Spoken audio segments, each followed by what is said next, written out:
اللہ رب العزت قرآن کریم میں ارشاد فرماتا ہے الذین یؤمنون بالغیب ویقیمون الصلاة ومما رزقناہم ينفقون۔ سورہ بقرہ شریف کی یہ تیسری آیت ہے جس کا ترجمہ ہے وہ لوگ جو بغیر دیکھے ایمان لائے اور نماز قائم کرتے ہیں اور ہمارے دیے ہوئے رزق میں سے کچھ ہماری راہ میں خرچ کرتے ہیں۔ سبحان اللہ۔ الذین یؤمنون بالغیب، وہ لوگ جو بغیر دیکھے ایمان لائے۔ یہاں سے لے کر المفلحون تک کی 3 آیات مخلص مومن کے بارے میں ہیں جو ظاہری اور باطنی دونوں طرح سے ایمان والے ہیں۔ سبحان اللہ۔ چاہے ان کا ظاہر دیکھو یا ان کی باطن دیکھو، ہر جگہ وہاں پر ایمان نظر آئے گا۔ سبحان اللہ۔ اسی طریقے سے اس کے بعد 2 آیتیں ان لوگوں کے بارے میں ہیں جو ظاہر اور باطن یعنی ظاہری اور باطنی دونوں طرح سے کافر ہیں، اور ان کے بعد 13 آیتیں منافقین کے بارے میں ہیں جن کو باطن میں کافر ہیں اور اپنے آپ کو مسلمان ظاہر کرتے ہیں۔ آیات کے ان حصوں میں متقی لوگوں کا ایک وصف بیان کیا گیا ہے کہ وہ لوگ بغیر دیکھے ایمان لائے، یعنی وہ ان تمام چیزوں پر ایمان لاتے ہیں جو ان کی نگاہوں سے پوشیدہ ہیں، اور نبی پاک صلی اللہ تعالی علیہ وسلم نے ان کے بارے میں خبر دی ہے، جیسے مرنے کے بعد دوبارہ زندہ کیا جانا، قیامت قائم ہونا، اعمال کا حساب ہونا اور جنت و دوزخ وغیرہ۔ ایک قول یہ بھی ہے کہ یہاں غیب سے قلب یعنی دل مراد ہے۔ اس صورت میں آیت کے معنی یہ ہوں گے کہ وہ جو دل سے ایمان لاتے ہیں۔ سبحان اللہ، سبحان اللہ۔ کیا؟ جو دل سے ایمان لاتے ہیں۔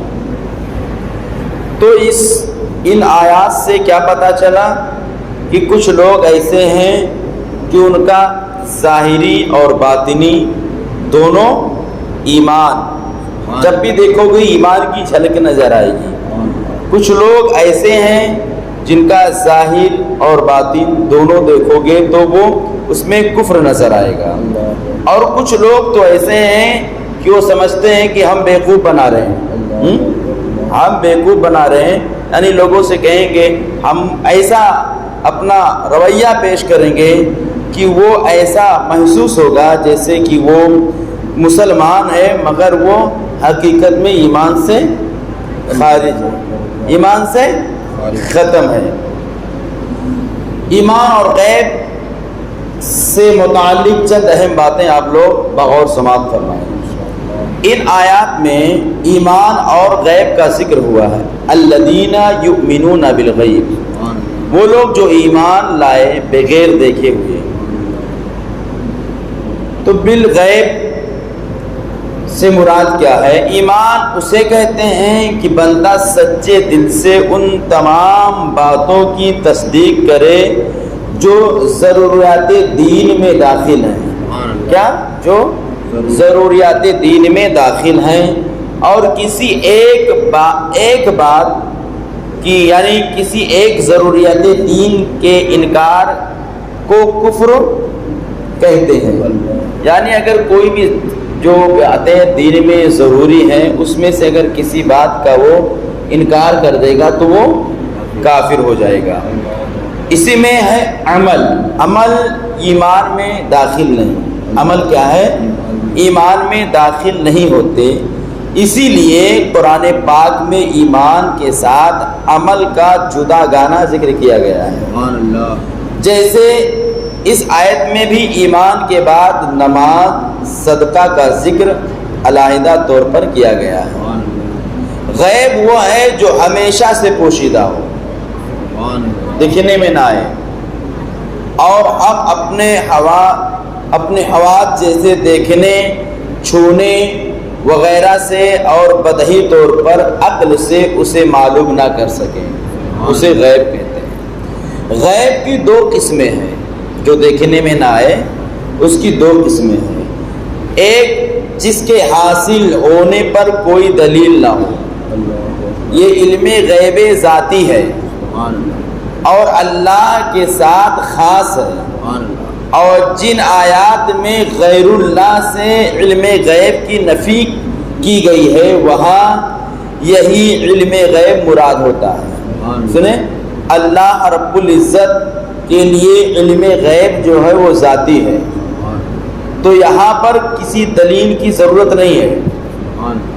دوسری بات، دوسری قسم جو ہے کہ جس کے حاصل ہونے پر دلیل موجود ہو، جیسے اللہ کی ذات و صفات گزشتہ انبیاء کرام علیہم الصلاۃ والسلام اور قوموں کے احوال نیز قیامت میں ہونے والے واقعات وغیرہ کا علم، یہ سب اللہ کے بتانے سے معلوم ہے، اور جہاں بھی غیر اللہ کے لیے غیب کی معلومات کا ثبوت ہے وہاں اللہ کے بتانے ہی سے حاصل ہوتا ہے۔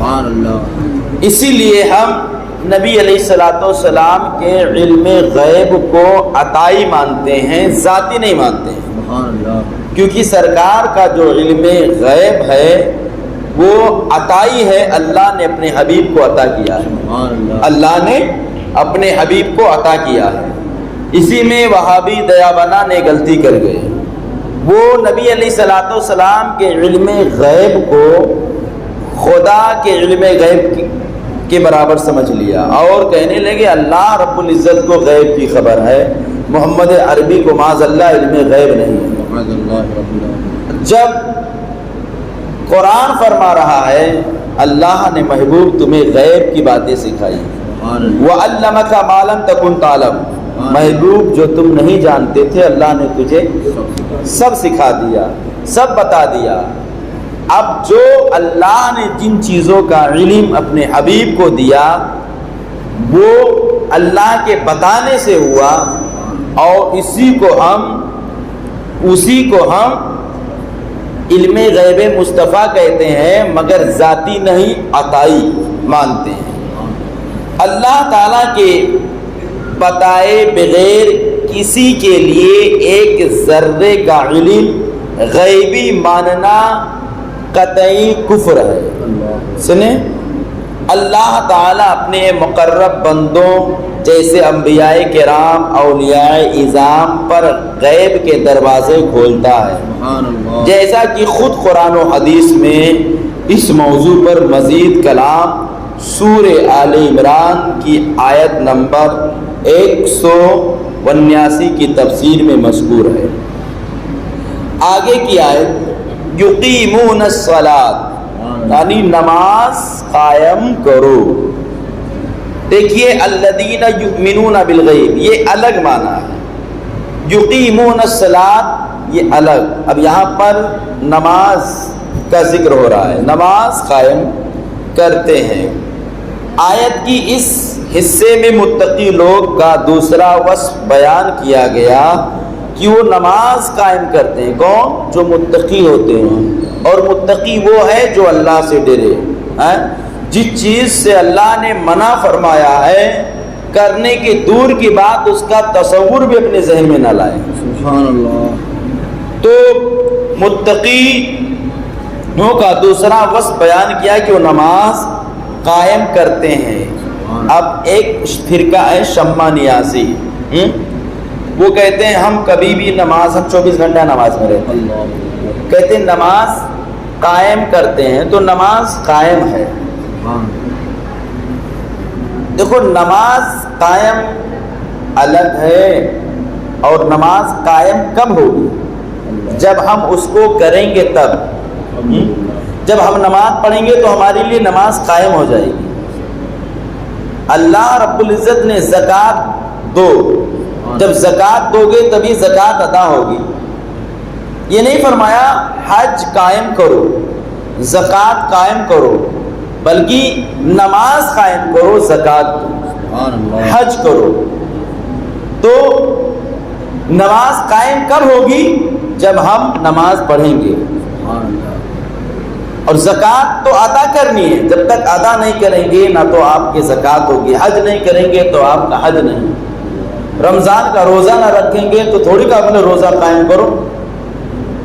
اسی طریقے سے نماز قائم کرنے سے مراد یہ ہے کہ نماز کے ظاہری اور باطنی حقوق ادا کرتے ہوئے نماز پڑھی جائے، اور نماز کی ظاہری حقوق یہ ہیں کہ ہمیشہ ٹھیک وقت پر پابندی کے ساتھ نماز پڑھی جائے، اور نماز کے فرائض، سنن اور مستحبات کا خیال رکھا جائے، اور تمام مفسدات، مکروہات سے بچا جائے۔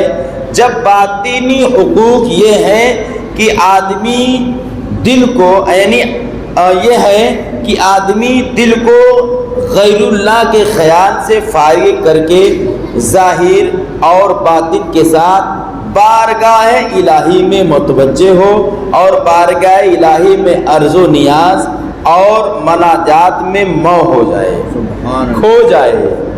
اب جو مانگنا ہے اللہ سے مانگنا ہے۔ قرآن میں اور حدیث میں نماز کے حقوق کی ادائیگی کے ساتھ نماز پڑھنے والوں کے فضائل بیان کیے گئے ہیں، اور نہ پڑھنے والوں کی مذمت بیان کی گئی ہے۔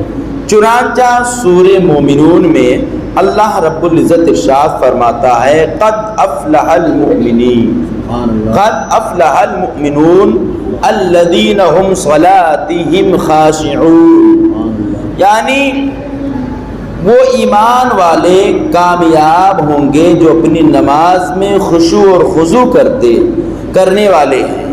اس صورت میں ایمان والوں کے مزید اوصاف بیان کرنے کے بعد ان کا ایک وصف یہ بھی بیان کیا گیا، والذین هم علی صلاتہم یحافظون، یعنی اور وہ جو اپنی نمازوں کی حفاظت کرتے ہیں۔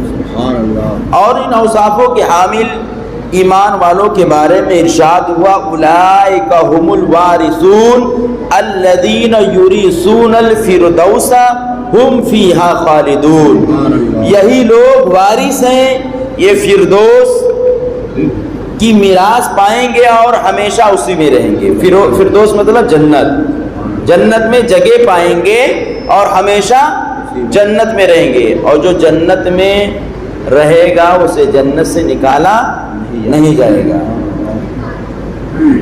حضرت ادریس علیہ السلام غالبا،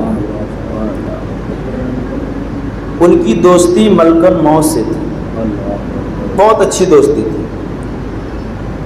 ملک الموت سے جب دوستی ہوئی تو ملک الموت سے کہتے ہیں روح کیسے نکالی جاتی ہے، تو ملک الموت نے کہا نکالا روح، تو اس کے بعد کہا جنت اور دوزخ کیسے؟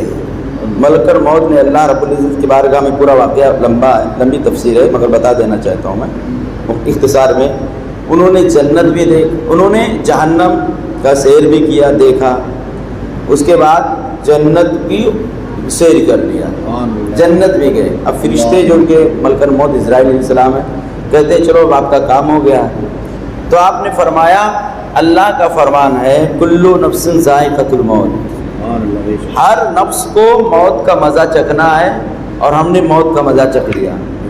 اللہ رب العزت کا فرمان ہے کہ ہر ایک کو جہنم سے گزرنا ہوگا، ہم نے بھی اس پر گزر کر لی۔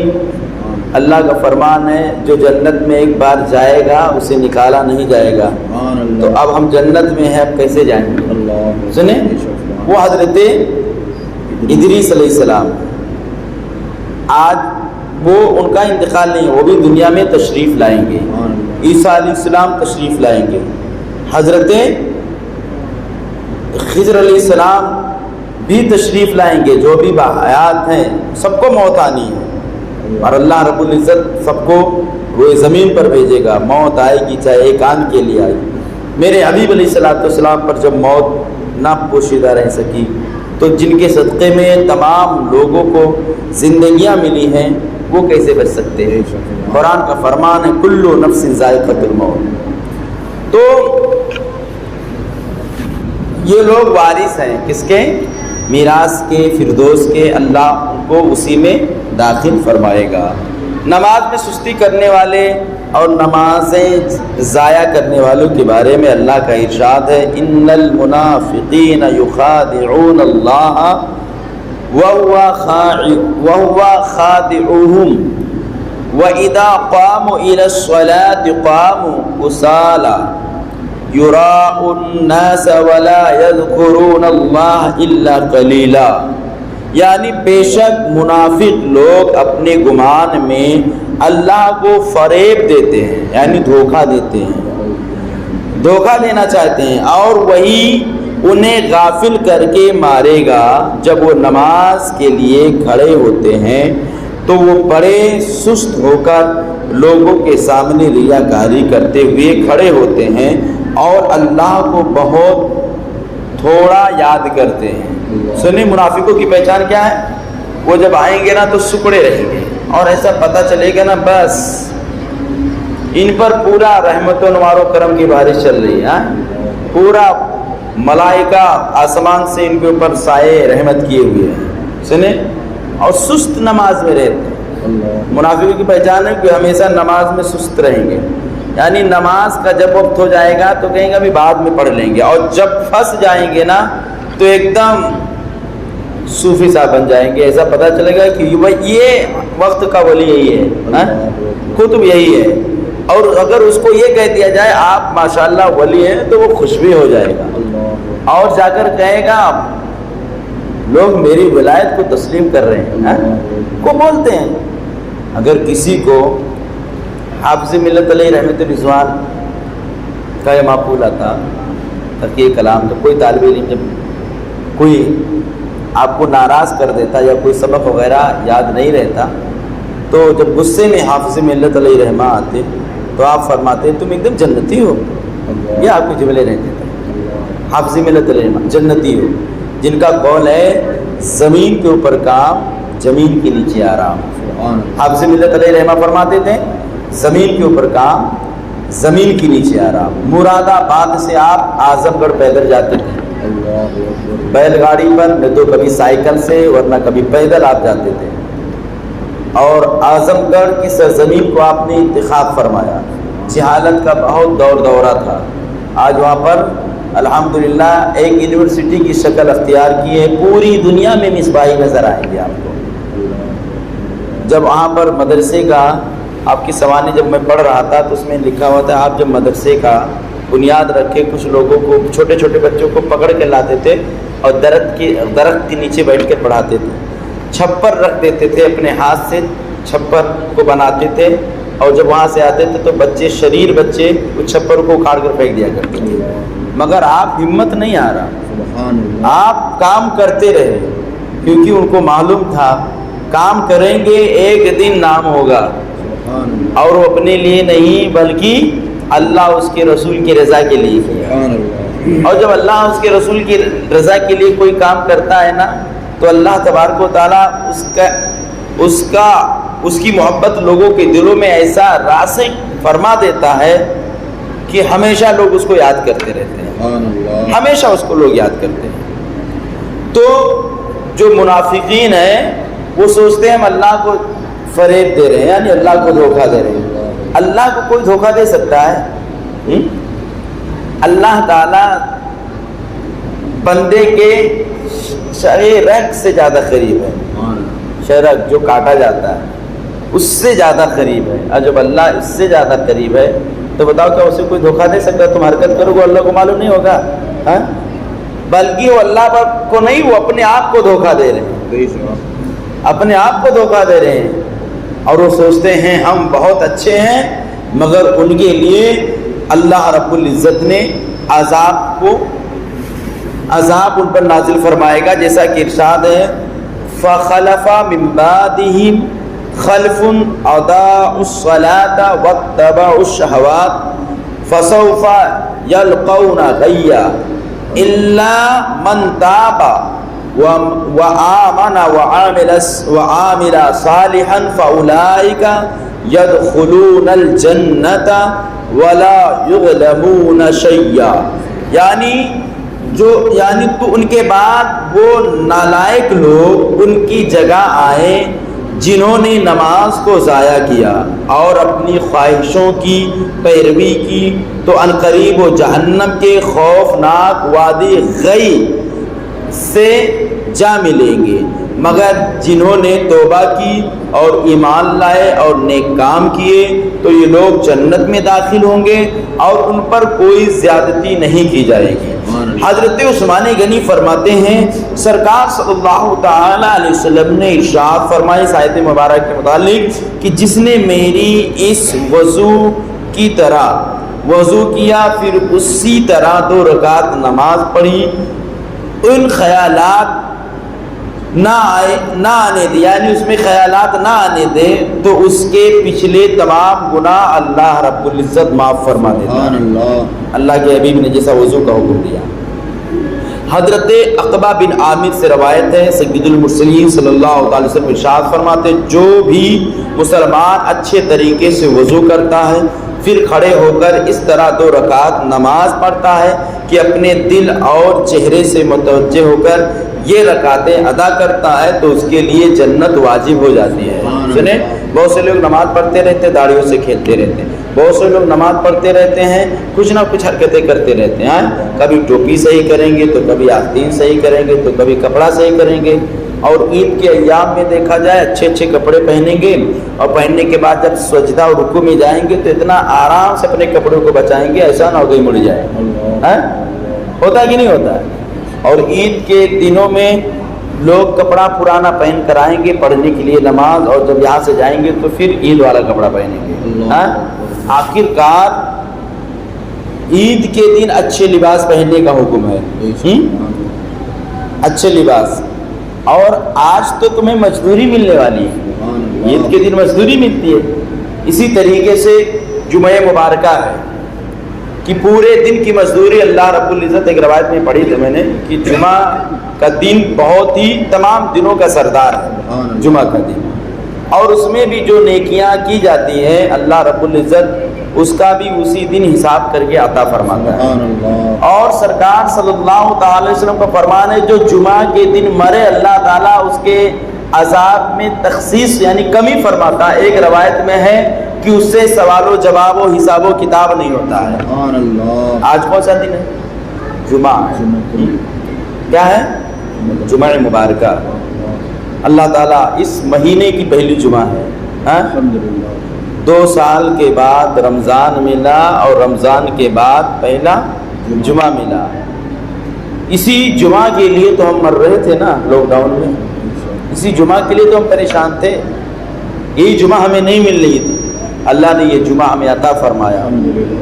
اچھے سے لباس پہنو، خوشبو لگاؤ، سرما لگاؤ، جس سے روزہ نہیں ٹوٹتا ہے، سرما لگاؤ، عطر لگاؤ، خوشبو لگاؤ، اچھے لباس میں آؤ، ادب سے آؤ، درود شریف پڑھتے ہوئے آؤ، اللہ کی تصویر بیان کرتے آؤ، کسی کی برائی نہیں، کسی کی چغل خوری نہیں، کسی کی عیب جوڑی نہیں۔ اگر کوئی مسلمان میں کچھ عیب ہے تو اسے پوشیدگی میں لے جا کر پیار سے سمجھا دو، پیار سے بچا دو۔ اگر آپ کو معلوم ہے کہ یہ عیب ہے اور اس کو دیکھ کر لوگ ہنسی اڑائیں گے، لوگ اس کی مذاق اڑائیں گے، تو آپ پر لازم بلکہ فرض ہے، ایک مسلمان کا دوسرے مسلمان پر حقوق فرض ہے کہ اس کو ان تمام چیزوں کی نشاندہی فرمائے، اصلاح اچھے انداز میں کرے۔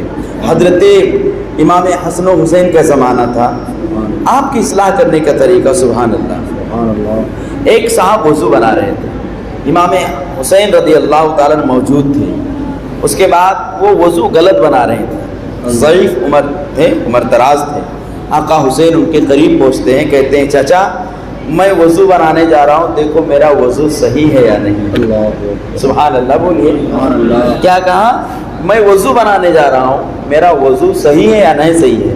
آپ وضو بنائے اور جہاں ان کی غلطیاں تھیں اس کی طرف متوجہ کر کے فرماتے ہیں مجھے دیکھ رہے ہو میں کیسا وضو بنا رہا ہوں۔ جب وضو سے فارغ ہوئے تو وہ بزرگ امام حسین سے فرماتے عرض کرتے ہیں اے بیٹے وضو تمہارا صحیح تھا، غلط تو میرا تھا۔ کیا کہا؟ صحیح تو تمہارا تھا، غلطیاں تو مجھ سے ہو رہی تھی۔ تو آقا حسین رضی اللہ تعالیٰ نے ہمیں کیسے کیسے ہمارے اسلاف کے طریقوں کو، ان کے اسلاف کے ہم فرامین پر عمل کریں تو انشاءاللہ ہم نہ تو کبھی گمراہ ہوں گے نہ تو ہم کبھی رسوا ہوں گے۔ اللہ تعالی ہمیں اور آپ کو رمضان کے فیضان سے